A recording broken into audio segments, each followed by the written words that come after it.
Have you ever lived in a neighborhood where everything looks too perfect? Manicured lawns, spotless sidewalks, and an HOA that controls every detail? But what happens when that control turns into oppression? This is the story of Daniel Whitmore, a former senator seeking peace with his loyal service dog. But when HOA warnings start piling up, property damage mysteriously targets his home, and neighbors whisper in fear, he realizes this isn't just about him. It's about an entire community held hostage by power-hungry leaders. Who really holds the power, the HOA, or those brave enough to fight back?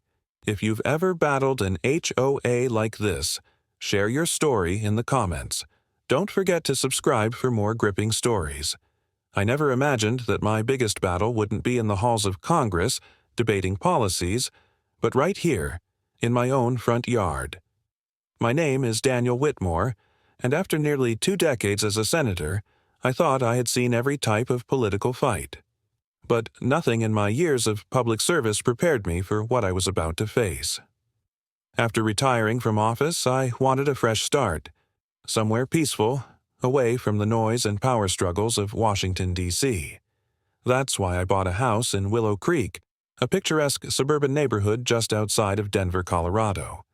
It was the kind of place you'd see in glossy real estate ads: manicured lawns, white picket fences, and a homeowners association ensuring everything remained perfect. But for me, the most important thing wasn't the aesthetics. It was the space.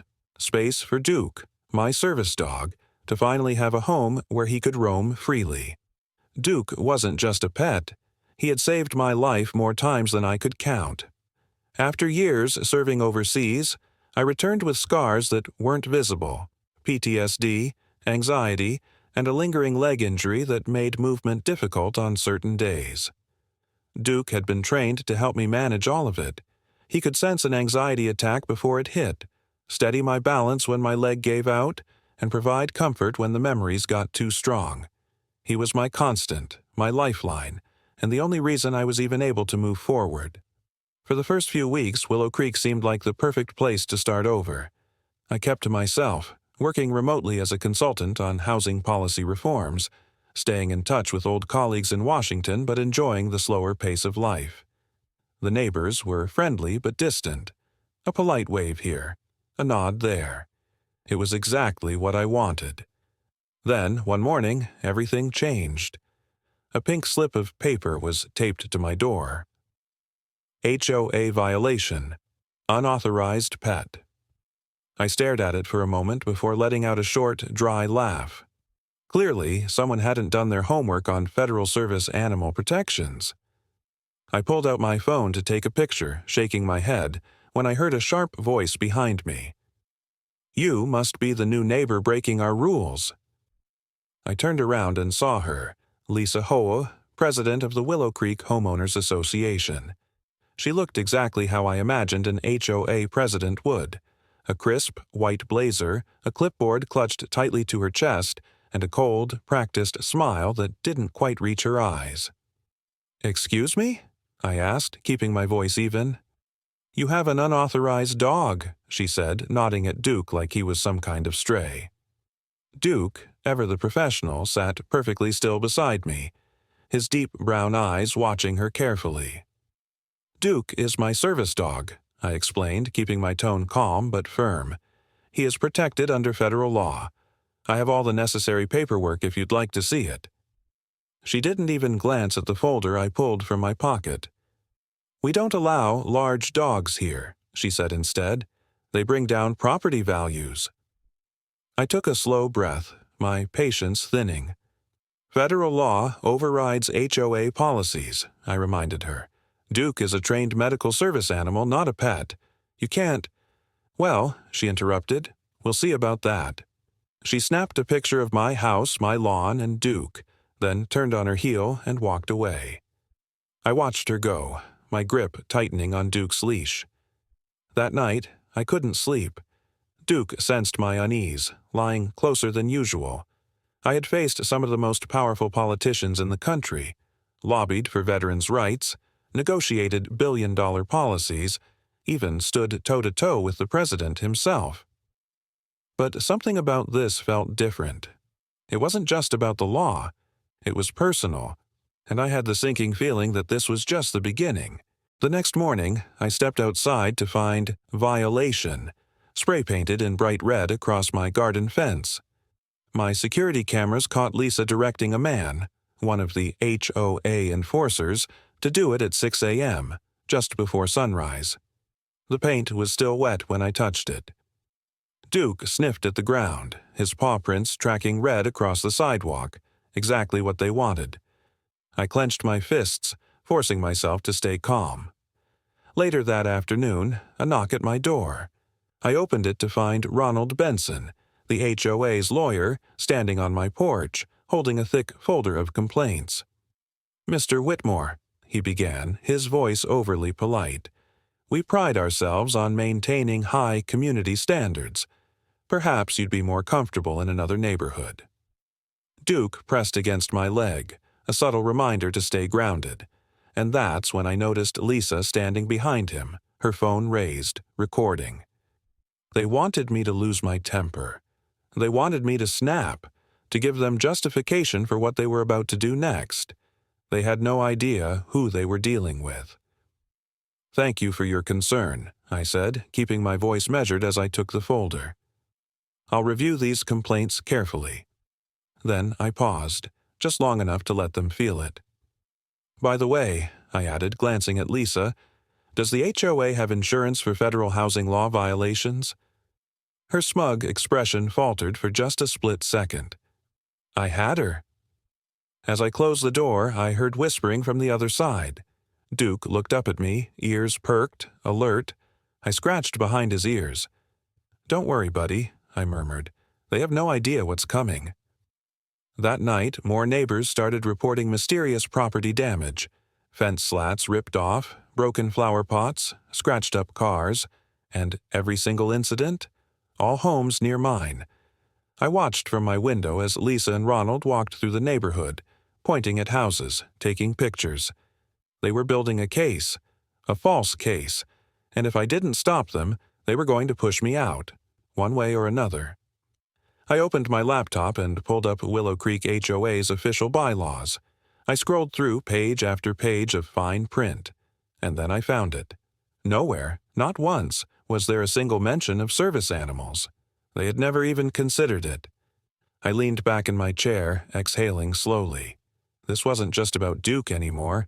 It was about every homeowner they had bullied, every single person they had threatened into silence. I wasn't just fighting for me. I was fighting for them, too. Duke nudged my arm, sensing the shift in my energy. "You're right, boy," I said quietly. "This is bigger than us now." And I had just the plan to take them down. The morning after I found my fence vandalized, I decided it was time to stop playing defense. I spent hours compiling every piece of evidence I had: Duke's service dog certification, copies of the Americans with Disabilities Act, ADA, the Fair Housing Act, and even the HOA's own bylaws, where not a single mention of service animals existed.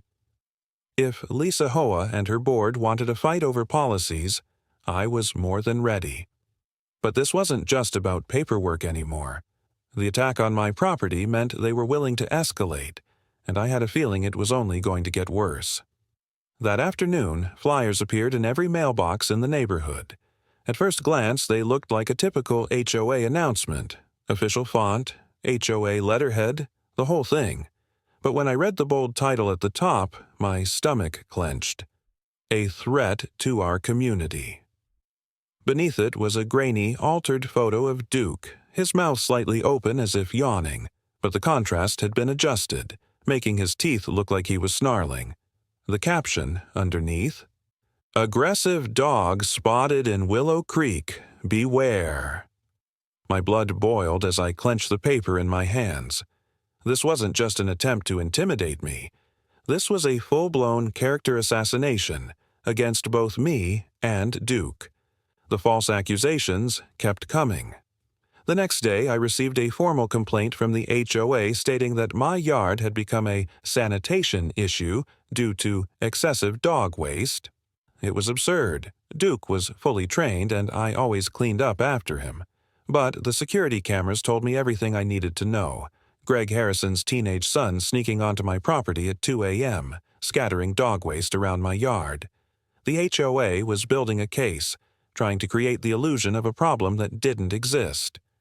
Then came the garden sabotage. My community garden plot, which had been approved just 2 months earlier, was suddenly declared out of compliance. That afternoon, Lisa and 2 board members showed up, unannounced with a measuring stick in hand. I stood in silence as she bent down beside my tomato plants, her smug expression making it clear she was enjoying this moment. "These plants are too tall," she announced. I crossed my arms. "You approved them." She straightened up. "That was before we realized how disruptive your presence would be to the neighborhood's harmony." I pulled out my phone. "Well, let's listen to the HOA meeting where you personally approved these plans." I pressed play, and her own voice rang through the air, confirming my garden was compliant. Lisa's face tightened. "You're not allowed to record HOA meetings," she snapped. "Actually, I am. Colorado is a one-party consent state," I replied. She stormed off without another word, but I knew this wasn't over.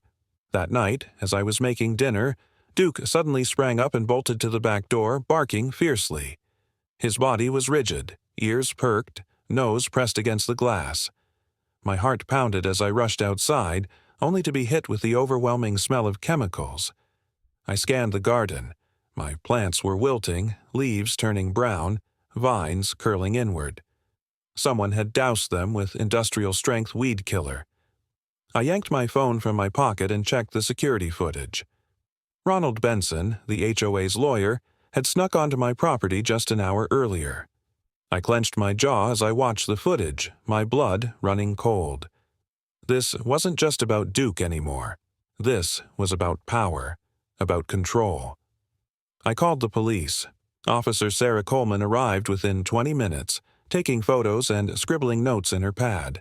She glanced at my security footage, shaking her head.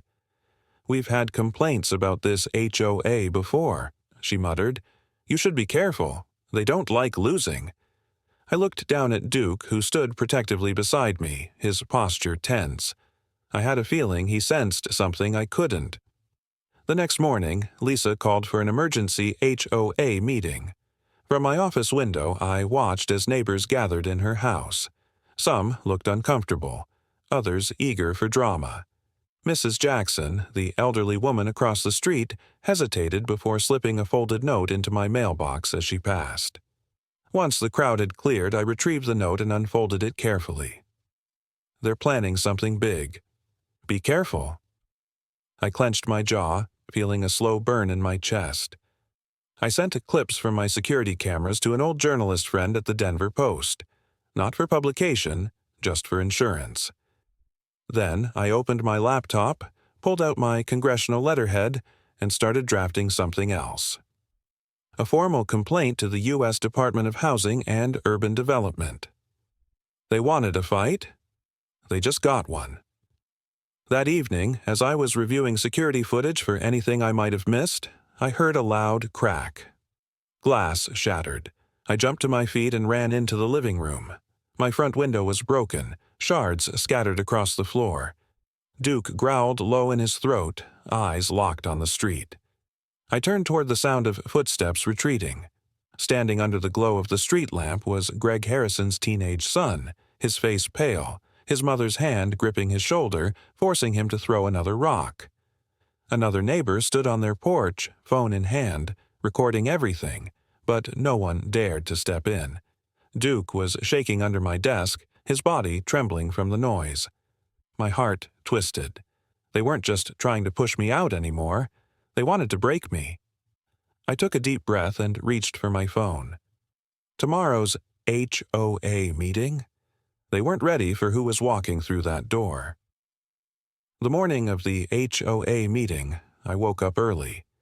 Duke sensed my tension, staying closer than usual, his brown eyes locked onto me as if he knew today was important. I'd spent the last 20 years in Washington debating policies that impacted millions, but nothing felt as personal as what I was about to do. This wasn't about passing legislation or arguing on the Senate floor. This was about standing up to the kind of corruption that thrived in small, gated communities where people like Lisa Hoa and her hand-picked board controlled everything with an iron grip. They had tried to run me out, harassed me, vandalized my property, and even endangered my service dog. But what they didn't realize was that I never backed down from a fight.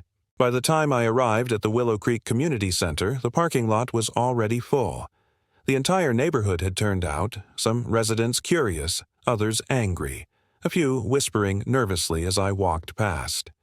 Inside, the air was thick with tension. Lisa stood at the front of the room, her perfectly pressed blazer and tight smile betraying no sign of unease, but her fingers tapped rapidly against the wooden podium. To her right, Ronald Benson, the HOA lawyer, flipped through a stack of documents, avoiding eye contact with me. I took a seat near the front, Duke settling beside me, his posture stiff and alert. Lisa cleared her throat, tapped the microphone, and forced a confident smile.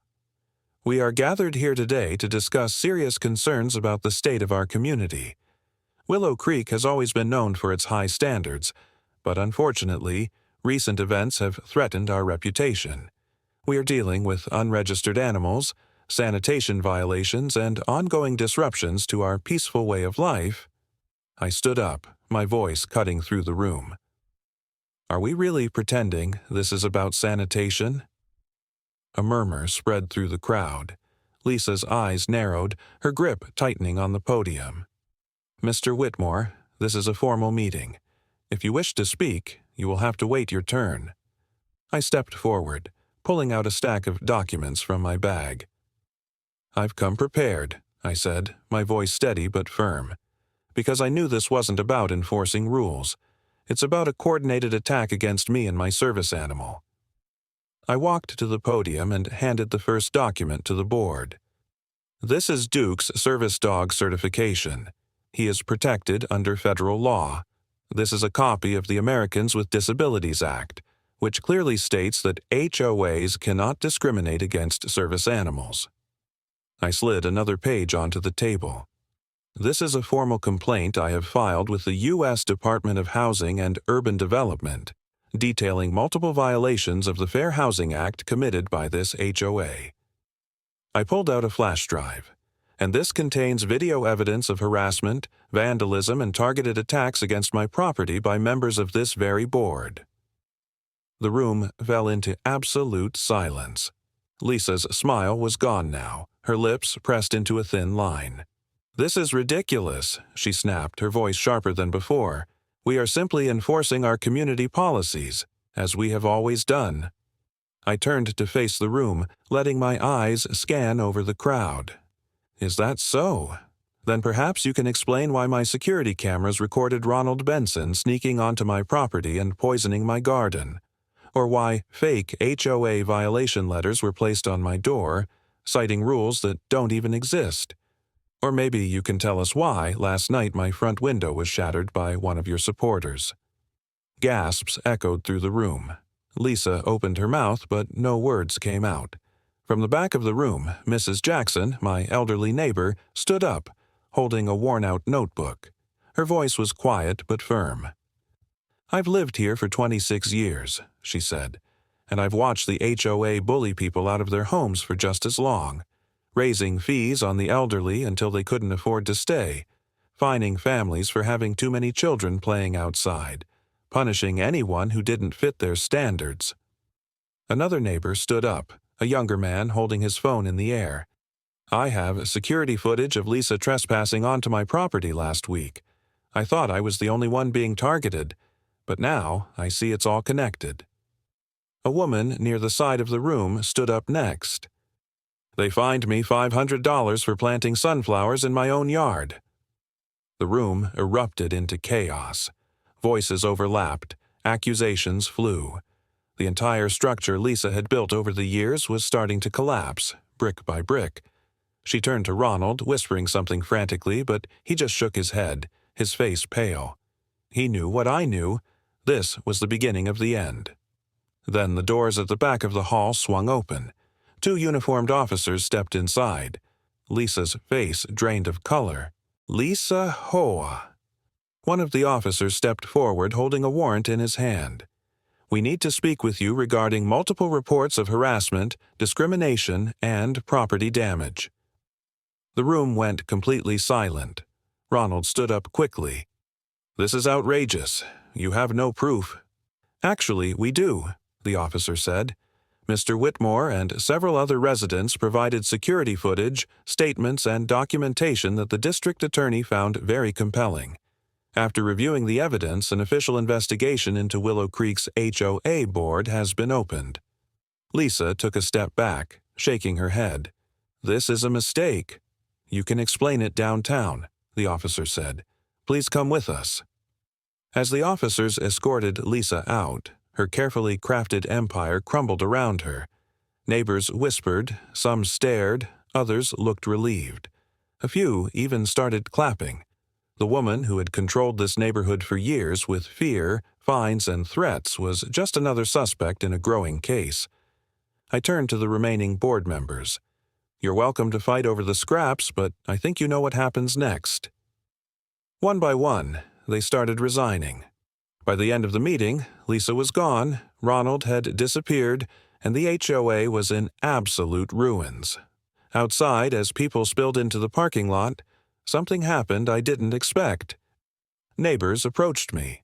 People who had once been too afraid to speak thanked me, shook my hand, some even apologized. The people who had once kept their heads down were finally standing up. Duke stood tall beside me, tail wagging slightly, his ears flicking at the sound of neighbors laughing for the first time in years. A soft voice spoke from my right. Mrs. Jackson. You didn't just stand up for yourself, she said, smiling warmly. You stood up for all of us. I glanced down at Duke, scratching behind his ears. He reminds me every day that some fights are worth standing up for. That night, as I sat on my porch watching the last of the HOA's No Pets Allowed signs being taken down, I let out a breath I hadn't realized I'd been holding. The fight wasn't over. The lawsuit would take months. The community had a long road ahead, but for the first time in a long time, I wasn't fighting alone. And neither was Duke.